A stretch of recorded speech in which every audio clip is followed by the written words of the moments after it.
নমস্কার বন্ধুরা, অন্নপূর্ণা ভান্ডার প্রকল্পে এই যে একটি বিশাল 13 পাতার নতুন ফর্ম প্রদান করেছে, তো এই ফর্মটি আপনারা কিভাবে ফিল আপ করবেন সম্পূর্ণ নির্ভুল পদ্ধতিতে, সেটাই কিন্তু আজকের এই ভিডিওটিতে আপনাদের দেখাবো। একদম হাতে কলমে ফিল আপ করে দেখাবো কোথায় কি আপনাদের লিখতে হবে, A to Z আপনাদের কিন্তু এই ভিডিওটিতে ডিটেলসে জানাবো। তাই ভিডিওটিকে একটু স্কিপ না করে প্রথম থেকে শেষ পর্যন্ত দেখবেন, কারণ এই ভিডিওটি আপনার কাছে কিন্তু খুবই গুরুত্বপূর্ণ হতে চলেছে। আমি যেমন ভাবে আপনাদের ফিল আপ করে দেখাবো, আপনারা যদি সেই নিয়মে ফিল আপ করেন আপনাদের কিন্তু একটুও ভুল হবে না। তো চলুন দেরি না করে ভিডিওটি শুরু করে। তো প্রথমে এখানে বলা হয়েছে অন্নপূর্ণা যোজনা পারিবারিক তথ্য সংগ্রহের ফর্ম। তো প্রথমে 1 নম্বরটিতে বলা হয়েছে পরিবারের প্রধানের নাম, অর্থাৎ যিনি হেড অফ দা ফ্যামিলি তার নামটি কিন্তু এখানে লিখতে হবে। আপনারা অনেকেই ভাবছেন যিনি অন্নপূর্ণা যোজনা আবেদন করবেন তার নামটি লিখতে হবে, তো এমনটা কিন্তু নয়। যিনি পরিবারের প্রধান অর্থাৎ হেড অফ দা ফ্যামিলি তার নামটি কিন্তু এখানে লিখতে হবে। তিনি যদি পুরুষ হয়ে থাকেন সেক্ষেত্রে তার কিন্তু নামটি লিখতে হবে, আর তিনি যদি মহিলা হয়ে থাকেন সেক্ষেত্রে তার কিন্তু মহিলার নামটি এখানে লিখতে হবে। অর্থাৎ আপনার কিন্তু পরিবারের প্রধান যিনি রয়েছেন তার নামটি কিন্তু এখানে লিখতে হবে। এবং এখানে বলা হয়েছে আধার কার্ড অনুযায়ী, অর্থাৎ আধার কার্ডে যেমন নাম রয়েছে ঠিক তেমনই কিন্তু লিখতে হবে। তবে আপনাদের বলে রাখি, যখন আপনার নাম লিখবেন বা কোনো সংখ্যা লিখবেন তখন কিন্তু ইংরেজিতে ক্যাপিটাল অক্ষরে আপনারা কিন্তু লিখবেন। তো বুঝতেই পারলেন, পরিবারের যে প্রধান রয়েছে তার নামটি কিন্তু আপনারা ইংরেজিতে অক্ষরে এখানে কিন্তু লিখবেন। তারপরে রয়েছে জন্ম তারিখ, অর্থাৎ পরিবারের যিনি প্রধান রয়েছেন তার যে জন্ম তারিখ রয়েছে সেই জন্ম তারিখটা আপনাদের লিখতে হবে। প্রথমে দিন, তারপরে মাস, তারপরে বছর। তো আপনাদের বলে রাখি, আধার কার্ডে যেমন কিন্তু জন্ম তারিখটি রয়েছে ঠিক তেমনই আপনাদের কিন্তু এখানে লিখতে হবে। তারপরে 3 নম্বরে বলা হয়েছে পরিবারের প্রধানের লিঙ্গ, অর্থাৎ তিনি পুরুষ না মহিলা সেটা কিন্তু আপনাদের ঘরে টিক চিহ্ন মারতে হবে। অর্থাৎ যিনি পরিবারের প্রধান তিনি যদি পুরুষ হয়ে থাকেন তাহলে পুরুষের ঘরে টিক চিহ্ন দিবেন, আর যদি মহিলা হয়ে থাকেন সেক্ষেত্রে মহিলার ঘরে কিন্তু টিক চিহ্ন দেবেন। তারপরে বলা হয়েছে 4 নম্বরটিতে পরিবারের প্রধানের আধার নম্বর, অর্থাৎ যিনি প্রধান তার যে আধার কার্ড রয়েছে সেই আধার কার্ডের নম্বরটি আপনাদের কিন্তু এখানে লিখতে হবে। তারপরে 5 নম্বরে বলা হয়েছে ডিজিটাল রেশন কার্ডের পারিবারিক আইডি যদি থাকে, অর্থাৎ আপনার ফ্যামিলির যে পরিবারের ডিজিটাল রেশন কার্ডের আইডি রয়েছে সেটা কিন্তু আপনাদের লিখতে হবে। আপনি অনেকেই ভাবছেন যে আপনার পরিবারে যিনি প্রধান রয়েছেন তার ডিজিটাল নম্বরটি লিখতে হবে, তো সেটা কিন্তু নয়। আপনার ফ্যামিলির যে ডিজিটাল রেশন কার্ডের আইডি রয়েছে সেটা কিন্তু আপনাদের লিখতে হবে। আপনার এই আইডিটি কিন্তু রেশন কার্ডের যে অফিসিয়াল ওয়েবসাইট রয়েছে সেই ওয়েবসাইট থেকে আপনারা কিন্তু পেয়ে যাবেন। তারপরে 6 নম্বরটিতে বলা হয়েছে পরিবারের সদস্যের সংখ্যা, অর্থাৎ আপনার পরিবারে মোট কতজন সদস্য রয়েছেন সেটা কিন্তু আপনাদের এখানে বসাতে হবে। অর্থাৎ আপনার এখানে বলে দিয়েছে শুধুমাত্র সংখ্যায়, অর্থাৎ সংখ্যা অনুযায়ী আপনাদের কিন্তু বসাতে হবে। তারপরে রয়েছে ঠিকানা, অর্থাৎ আপনার যে ঠিকানা রয়েছে পুরো ডিটেলস আপনাদের কিন্তু এখানে লিখতে হবে। প্রথমে গ্রামের নাম, তারপরে পোস্ট অফিস, তারপরে থানা, তারপরে আপনাদের ডিস্ট্রিক্ট লিখবেন, তারপরে পিনকোড আপনারা কিন্তু দেবেন। অর্থাৎ আপনার স্থায়ী বাসিন্দা পুরো ডিটেলস কিন্তু আপনাদের এখানে লিখতে হবে। তারপরে বলেছে 8 নম্বরে যোগাযোগ নম্বর, অর্থাৎ আপনাদের কিন্তু এখানে মোবাইল নম্বর দিতে হবে। এখানে বলে দিয়েছে বিশেষ পরিবারের প্রধানের আধার কার্ড নম্বরের সঙ্গে যুক্ত মোবাইল নম্বর, অর্থাৎ যিনি পরিবারের প্রধান তার যে আধার কার্ডের সঙ্গে যুক্ত যে মোবাইল নম্বরটি রয়েছে সেই মোবাইল নম্বরটি এখানে কিন্তু আপনাকে দিতে হবে। তো তারপরে 9 নম্বরে বলা হয়েছে নাম, জন্ম তারিখ, লিঙ্গ, পরিবারের প্রধানের সঙ্গে সম্পর্ক, আধার নম্বর এবং পরিবারের সকল সদস্যের, অর্থাৎ বাকি যে পরিবারের সকল সদস্যগুলি রয়েছে তার কিন্তু ডিটেলস গুলি এখানে আপনাদের লিখতে হবে। পরিবারের প্রধান ছাড়া কিন্তু বাকি যে সদস্যগুলি রয়েছে সেই সমস্ত সদস্যের কিন্তু নামগুলি এখানে লিখতে হবে। প্রথমে 1 নম্বর সদস্য যিনি রয়েছেন তার নামটি লিখবেন, তারপরে তার যে জন্ম তারিখ রয়েছে সেই জন্ম তারিখটি আপনারা কিন্তু এখানে লিখবেন। প্রথমে দিন, তারপরে মাস, তারপরে আপনারা কিন্তু বছরটি লিখবেন। তারপরে রয়েছে লিঙ্গ, অর্থাৎ তিনি পুরুষ না মহিলা সেটা কিন্তু আপনাদের লিখতে হবে। পরিবারের প্রধানের সঙ্গে এনার সম্পর্ক কি রয়েছে সেটা কিন্তু আপনাদের লিখতে হবে। যদি স্বামী হয়ে থাকে সেক্ষেত্রে স্বামী, আর যদি স্ত্রী হয়ে থাকে সেক্ষেত্রে কিন্তু স্ত্রী, যদি পুত্র হয়ে থাকে পুত্র, যদি কন্যা হয়ে থাকে সেক্ষেত্রে কন্যা। তারপরে আধার নম্বরটি এনার কিন্তু বসাতে হবে। তারপরে আপনারা কিন্তু 2 নম্বর সদস্য একইভাবে আপনারা ফিল আপ করবেন। প্রথমে 2 নম্বর সদস্যের নাম লিখবেন, তারপরে তার জন্ম তারিখ, তার লিঙ্গ, তিনি পুরুষ না মহিলা, পরিবারের প্রধানের সঙ্গে ওনার সম্পর্ক কি রয়েছে, তার আধার নম্বর কি রয়েছে সেটা কিন্তু আপনাদের এক এক করে লিখতে হবে। ঠিক একইভাবে আপনাদের কিন্তু 1 নম্বর, 2 নম্বর, 3 নম্বর, 4 নম্বর প্রতিটি সদস্যের আপনাদের কিন্তু ডিটেলস গুলি এখানে লিখতে হবে।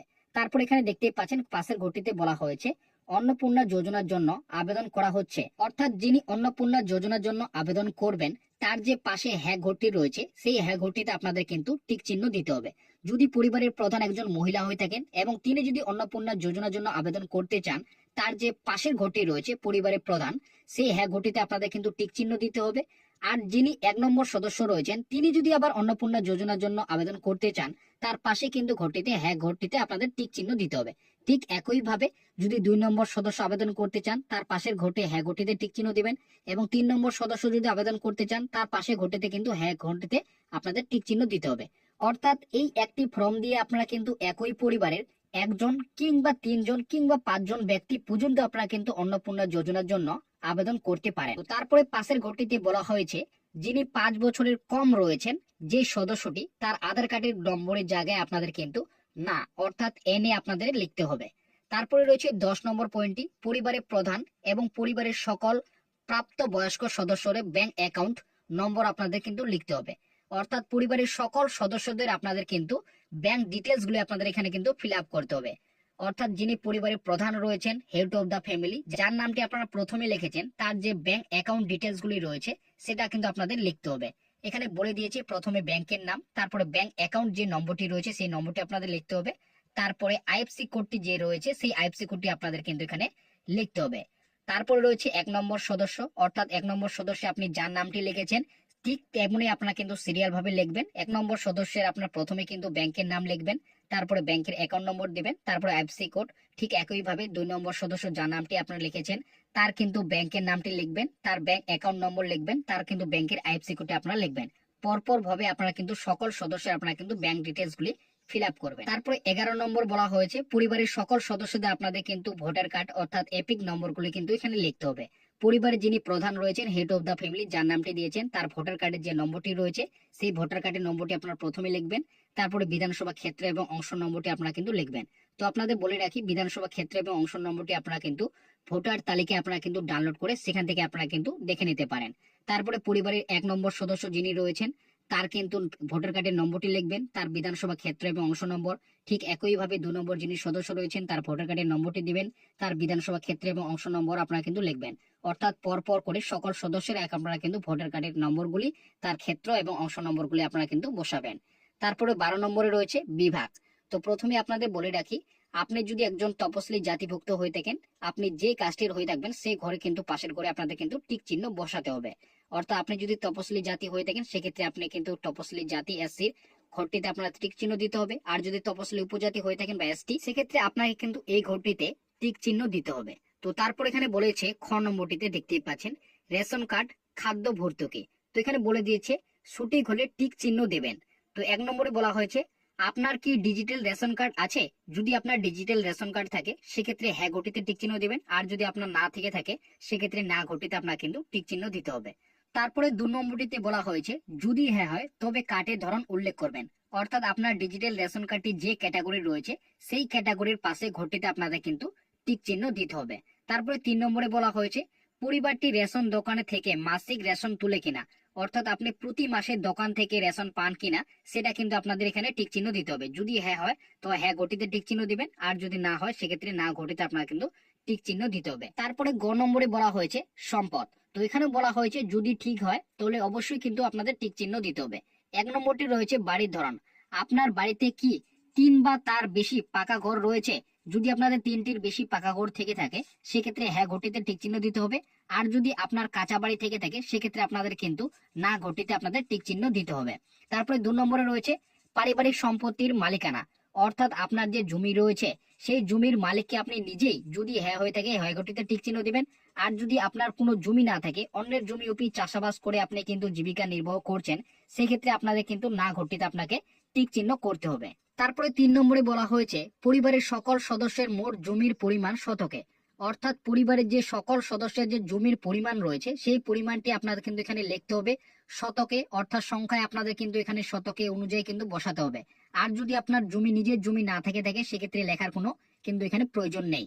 তারপরে 4 নম্বরটিতে বলা হয়েছে আপনার পরিবারের যদি কোনো অবাণিজ্যিক মোটর চালিত 4 চাকা যদি গাড়ি থাকে সেক্ষেত্রে আপনাদের কিন্তু হ্যাঁ ঘটিতে টিক চিহ্ন করতে হবে। আর যদি না থেকে থাকে সেক্ষেত্রে না ঘটিতে টিক চিহ্ন করতে হবে। আর যদি থেকে থাকে তার গাড়ির কটি রয়েছে সেটা কিন্তু সংখ্যা লিখতে হবে।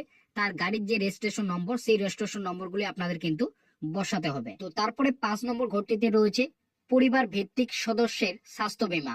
অর্থাৎ আপনার পরিবারের কোনো সদস্য যদি স্বাস্থ্য বীমা থেকে থাকে সেক্ষেত্রে আপনাদের কিন্তু হ্যাঁ ঘরটিতে টিক চিহ্ন করতে হবে। আর যদি কেউ যদি আপনার পরিবারের স্বাস্থ্য বীমা না করে থাকে সেক্ষেত্রে আপনার কিন্তু না ঘরটিতে টিক চিহ্ন করবেন।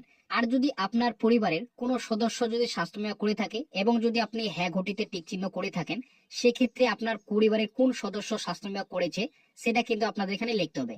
পরিবারে যিনি প্রধান রয়েছেন তার যদি স্বাস্থ্য বীমা করা থাকে সেক্ষেত্রে স্বাস্থ্য বীমাটি সরকারি না বেসরকারি সেটার পাশে কিন্তু আপনাদের টিক চিহ্ন দিতে হবে, বীমার অঙ্ক নম্বরটি লিখতে হবে এবং প্রিমিয়ামের বিবরণ আপনাদের কিন্তু লিখতে হবে। আর যদি আপনার পরিবারের প্রধান না করে থাকে সেক্ষেত্রে কিন্তু লেখার কোনো প্রয়োজন নেই। আর যদি 1 নম্বর সদস্যের স্বাস্থ্য বীমা করা থাকে সেক্ষেত্রে সেই স্বাস্থ্য বীমাটি সরকারি না বেসরকারি তার পাশে কিন্তু আপনারা টিক চিহ্ন দিবেন এবং কিন্তু এখানে তার বীমার যে অঙ্ক সেই অঙ্কটি কিন্তু বসাবেন এবং প্রিমিয়ামের কিন্তু বিবরণটি আপনারা কিন্তু লিখবেন। একইভাবে 2 নম্বর সদস্য যিনি রয়েছেন তারও যদি বীমা করা থাকে সেক্ষেত্রে সেই বিবরণটি আপনারা কিন্তু দেবেন। ঠিক একইভাবে পরিবারের সকল সদস্যের যদি বীমা করা থাকে সেক্ষেত্রে আপনারা কিন্তু পরপর করে একইভাবে আপনারা কিন্তু ফিল আপ করবেন। আর যদি আপনার পরিবারের কোনো সদস্য যদি স্বাস্থ্য বীমা করা না থাকে সেক্ষেত্রে আপনি যদি না ঘরে টিক চিহ্ন দিয়ে থাকেন সেক্ষেত্রে আপনার কিন্তু এখানে ফিল আপ করার কোনো প্রয়োজন নেই। তো তারপরে রয়েছে গ নম্বর আয় পেশা। 1 নম্বরে বলা হয়েছে কোনো সদস্য আয়কর বা পেশাগত কর প্রদান করেন, যদি হ্যাঁ হয় তো অবশ্যই আপনাদের কিন্তু হ্যাঁ ঘরে টিক চিহ্ন দিতে হবে। আর যদি না হয়ে থাকে সেক্ষেত্রে না ঘটিতে আপনাদের কিন্তু টিক চিহ্ন করতে হবে। তারপরে 2 নম্বরে বলা হয়েছে পরিবারের সদস্যদের প্যান কার্ড, অর্থাৎ যদি থাকে আপনার পরিবারের যাদের যাদের প্যান কার্ড রয়েছে অবশ্যই কিন্তু আপনাদের এখানে ডিটেলসে দিতে হবে। আর যদি আপনার পরিবারে কারো যদি প্যান কার্ড না থেকে থাকে সেক্ষেত্রে না ঘটিতে টিক চিহ্ন দিবেন। যদি থাকে আপনার পরিবারে কারো প্যান কার্ড সেক্ষেত্রে আপনাদের হ্যাঁ ঘটিতে কিন্তু টিক চিহ্ন দিতে হবে। তো পরিবারের যিনি প্রধান রয়েছেন তার যদি প্যান কার্ড থেকে থাকে তার নামটি আপনারা কিন্তু লিখবেন। প্যান কার্ডে যেমন রয়েছে তেমনই কিন্তু ইংরেজিতে এখানে নামটি লিখবেন ক্যাপিটাল করে। তার প্যান কার্ডের যে নম্বরটি রয়েছে সেই প্যান কার্ডের নম্বরটি আপনাদের কিন্তু লিখতে হবে। তারপরে পরিবারে 1 নম্বর সদস্য যিনি রয়েছেন তার যদি প্যান কার্ড থেকে থাকে প্যান কার্ডে তার নামটি কি রয়েছে সেটা কিন্তু আপনাদের লিখতে হবে। তারপরে প্যান কার্ডের নম্বরটি আপনাদের কিন্তু লিখতে হবে। ঠিক একইভাবে 2 নম্বর সদস্য যিনি রয়েছেন তার নামটি লিখবেন, তার প্যান কার্ডের নম্বরটি লিখবেন। তারপরে 3 নম্বর যিনি সদস্য রয়েছেন তার নামটি লিখবেন, তারপরে প্যান কার্ডের নাম্বারটি তার কিন্তু লিখবেন। পরপর ভাবে আপনাদের কিন্তু লিখতে হবে। তারপরে 3 নম্বরে বলা হয়েছে কর্মসংস্থানের ধরন। পরিবারের প্রধান অর্থাৎ পরিবার যিনি প্রধান রয়েছেন তিনি বর্তমানে কি করেন সেটা কিন্তু আপনাদের এখানে টিক চিহ্ন করতে হবে। তিনি যদি সরকারি ক্ষেত্রে কোনো চাকরি করে থাকেন সেক্ষেত্রে পাশের ঘটিতে টিক চিহ্ন করবেন এবং তিনি যদি বেসরকারি বেতনভোগী কর্মচারী হয়ে থাকেন সেক্ষেত্রে কিন্তু তার পাশের ঘটিতে টিক চিহ্ন করবেন। এবং তিনি যদি উদ্যোগী বা ব্যবসায়ী বা মালিকানা ইত্যাদি হয়ে থাকেন সেক্ষেত্রে এখানে ঘটিতে আপনারা টিক চিহ্ন করবেন। আর যদি তিনি আংশিক সময়ের কর্মকর্তা হয়ে থাকেন সেক্ষেত্রে এই ঘটিতে টিক চিহ্ন করবেন। এবং অসংগঠিত ক্ষেত্রে স্বনিযুক্ত অর্থাৎ কারিগর, শিল্প, কৃষি যদি ইত্যাদি ক্ষেত্রে কাজ করে থাকেন সেক্ষেত্রে এই ঘটিতে টিক চিহ্ন করবেন। আর যদি পরিযায়ী শ্রমিক হয় সেক্ষেত্রে এই ঘটিতে টিক চিহ্ন করবেন। আর যদি তিনি বেকার হয়ে থাকেন সেক্ষেত্রে এই ঘটিতে টিক চিহ্ন করবেন। আর অন্যান্য হলে আপনারা কিন্তু এই অন্যান্য ঘরে পাশে ঘটিতে আপনারা কিন্তু টিক চিহ্ন করবেন। একইভাবে পরিবারের যিনি 1 নম্বর সদস্য রয়েছেন তিনি কি করেন বর্তমানে সেই ঘটিতে আপনাদের কিন্তু টিক চিহ্ন করতে হবে। ঠিক একইভাবে যিনি 2 নম্বর সদস্য রয়েছেন তিনি বর্তমানে কি করেন তার পাশের ঘটিতে আপনাদের কিন্তু টিক চিহ্ন করতে হবে। অর্থাৎ আপনার পরিবারের সকল সদস্যরাই বর্তমানে কি করছেন, অর্থাৎ তিনি কি কাজের সঙ্গে যুক্ত রয়েছেন কোন সদস্য তার পাশের ঘরটিতে আপনাদের কিন্তু টিক চিহ্ন করতে হবে। তো তারপরে 4 নম্বর ঘরটিতে বলা হয়েছে পরিবারের শিক্ষিত প্রাপ্তবয়স্ক সদস্যের সংখ্যা এবং পরিবারের অশিক্ষিত প্রাপ্তবয়স্ক সদস্যের সংখ্যা। অর্থাৎ আপনার পরিবারের কয়জন ব্যক্তি শিক্ষিত রয়েছেন এবং কয়জন ব্যক্তি অশিক্ষিত রয়েছেন তার কিন্তু সংখ্যাগুলি আপনাদের লিখতে হবে। আপনার পরিবারে যদি 2 জন সদস্য শিক্ষিত হয়ে থাকেন সেক্ষেত্রে 2 লিখবেন। আর যদি আপনার পরিবারে 3 জন সদস্য অশিক্ষিত হয়ে থাকেন সেক্ষেত্রে আপনি কিন্তু এখানে 3 লিখবেন। তো পরিবারে যিনি প্রধান রয়েছেন তার যে বর্তমানে শিক্ষিত না অশিক্ষিত সেটা কিন্তু আপনাদের পাশের ঘরে টিক চিহ্ন করতে হবে। তো যদি শিক্ষিত হয়ে থাকেন তার সর্বোচ্চ শিক্ষাগত যোগ্যতা কি রয়েছে সেটা কিন্তু আপনাদের এখানে লিখতে হবে। একইভাবে পরিবারের যিনি 1 নম্বর সদস্য রয়েছেন তিনি শিক্ষিত না অশিক্ষিত তার পাশের ঘরে টিক চিহ্ন দিতে হবে এবং তিনি সর্বোচ্চ শিক্ষাগত যোগ্যতা তার কি রয়েছে সেটা কিন্তু আপনাদের এখানে লিখতে হবে। একইভাবে আপনার পরিবারের যিনি 2 নম্বর সদস্য রয়েছেন তিনি শিক্ষিত না অশিক্ষিত তার পাশে কিন্তু আপনাদের টিক চিহ্ন করতে হবে এবং তার যে সর্বোচ্চ শিক্ষাগত যোগ্যতা রয়েছে সেটা কিন্তু আপনাদের এখানে লিখতে হবে। তবে আপনাদের বলে রাখি যদি অশিক্ষিত হয় সর্বোচ্চ শিক্ষাগত যোগ্যতা এখানে লেখার কোনো প্রয়োজন নেই। যদি আপনারা লিখতে চান সেক্ষেত্রে আপনারা কিন্তু এখানে 0 বসাতে পারেন। তো পরপর করে আপনার পরিবারের সকল সদস্যরা আপনার কিন্তু শিক্ষিত না অশিক্ষিত সেটা টিক চিহ্ন করবেন এবং তার সর্বোচ্চ শিক্ষাগত যে যোগ্যতা রয়েছে সেই যোগ্যতাটি আপনারা কিন্তু এখানে লিখবেন। তো তারপরে 5 নম্বরে বলা হয়েছে কোন সদস্য কি কোনো সাংবিধানিক পদ, মন্ত্রী, সাংসদ, বিধায়ক, পৌর স্থায়ী সংস্থা এবং পঞ্চায়েত সংস্থার প্রাক্তন এবং বর্তমান ধারক, অর্থাৎ আপনার পরিবারের কোনো সদস্য যদি সাংবিধানিক পদ, মন্ত্রী, সাংসদ, বিধায়ক কিংবা গ্রাম পঞ্চায়েতের প্রাক্তন বা প্রধান ধারক হয়ে থাকে, তো অবশ্যই আপনাদের কিন্তু হ্যাঁ ঘটিতে টিক চিহ্ন করতে হবে। আর যদি না হয়ে থাকে সেক্ষেত্রে না ঘটিতে আপনাদের কিন্তু টিক চিহ্ন করতে হবে। আর যদি হ্যাঁ হয়ে থাকে, তবে যিনি এই পদে রয়েছেন তার সদস্য সংখ্যা, অর্থাৎ তিনি 1 নম্বর সদস্য না 2 নম্বর সদস্য না পরিবারের প্রধান, সেটা কিন্তু আপনাদের এখানে লিখতে হবে। তারপরে 6 নম্বরে বলা হয়েছে কোন সদস্য কি সরকারি পেনশনভোগী, অর্থাৎ আপনার পরিবারে কোনো সদস্য যদি পেনশনভোগী হয়ে থাকেন সরকারি, সেক্ষেত্রে হ্যাঁ ঘটিতে টিক চিহ্ন করবেন। আর যদি আপনাদের পরিবারে কেউ না হয়ে থাকে সেক্ষেত্রে না ঘটিতে টিক চিহ্ন করবেন। যিনি সরকারি পেনশনভোগী তার সদস্য সংখ্যা, অর্থাৎ তিনি 1 নম্বর সদস্য না 2 নম্বর সদস্য না 3 নম্বর সদস্য, সেই সংখ্যাটি আপনাদের লিখতে হবে। যদি পরিবারের প্রধানে হয়ে থাকে সেক্ষেত্রে পরিবারের প্রধান আপনাদের কিন্তু এখানে লিখতে হবে। তারপরে 7 নম্বরে বলা হয়েছে কোন সদস্য কি জিএসটির অধীনে নিবন্ধিত আছে, অর্থাৎ আপনার পরিবারের কোনো সদস্য যদি জিএসটি পে করে থাকে সেক্ষেত্রে হ্যাঁ ঘটিতে আপনাদের টিক চিহ্ন করতে হবে। আর যদি কেউ না করে থাকে সেক্ষেত্রে না ঘটিতে টিক চিহ্ন করবেন। যিনি কিন্তু জিএসটি পে করেন তার জিএসটি নম্বরটি আপনাদের কিন্তু এখানে লিখতে হবে। এখানে বলে দিয়েছে যদি হ্যাঁ হয় তাহলে কিন্তু জিএসটি নম্বরটি আপনাদের এখানে লিখতে হবে। তারপরে 8 নম্বরে বলা হয়েছে পরিবারের মোট বার্ষিক আয় কত, অর্থাৎ আপনার পরিবারের মোট বার্ষিক আয়টি কিন্তু আপনাদের এখানে সংখ্যায় লিখতে হবে। তারপর এখানে 9 নম্বরে বলা হয়েছে অন্যান্য পরিচয় নথি। 1 নম্বরে বলা হয়েছে সিএ আবেদন এবং বর্তমান অবস্থান যদি থাকে, তো আপনার পরিবারের কোনো সদস্য যদি সিএ তে আবেদন করে থাকে সেটা কিন্তু আপনাদের এখানে ইস্যু করতে হবে। তো এখানে বলেছে পরিবারের প্রধান যিনি রয়েছেন তার যদি সিএ তে আবেদন করা থাকে, এখানে বলে দিয়েছে প্রযোজ্য নয়, অর্থাৎ আপনার যদি পরিবারের প্রধান যদি সিএ তে না আবেদন করে থাকে সেক্ষেত্রে প্রযোজ্য নয় করে টিক চিহ্ন করবেন। আর যদি পরিবারের প্রধান যিনি সিএ তে আবেদন করে থাকেন সেক্ষেত্রে এখানে বলে দিয়েছে আবেদন করা হয়েছে যদি হ্যাঁ হয় আবেদন নম্বর, অর্থাৎ সিএ তে আবেদন করেছেন তা যদি আবেদন করে থাকেন সেক্ষেত্রে আবেদনের নম্বর দেবেন।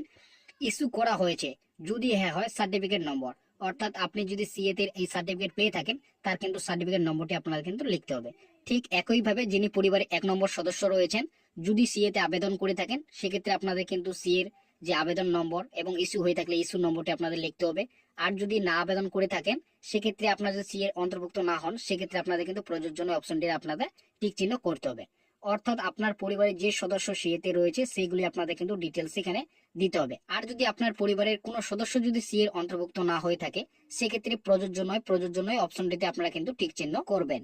তারপরে 2 নম্বরে বলা হয়েছে অন্যান্য কিষাণ ক্রেডিট কার্ড, কিষাণ ক্রেডিট কার্ড এআরডি, শিল্প ক্রেডিট কার্ড, মৎস্যজীবী credit card, Shikshashree credit card ইত্যাদি। অর্থাৎ আপনার পরিবারের যদি কোনো ক্রেডিট কার্ড থেকে থাকে সেটা কিন্তু আপনাদের এখানে লিখতে হবে।